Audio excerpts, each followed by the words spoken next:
वज़ीर-ए-आज़म शहबाज शरीफ की ज़ेर सदारत PDM का हंगामी इजलास, साइफर और ऑडियो लीक्स समेत काबीना के फैसले ज़ेर गौर।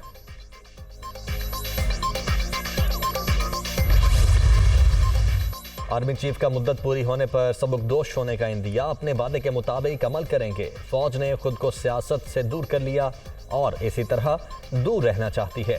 सिपा सालार जनरल कमर जावेद बाजवा की वाशिंगटन में गैर रस्मी गुफ्तगू।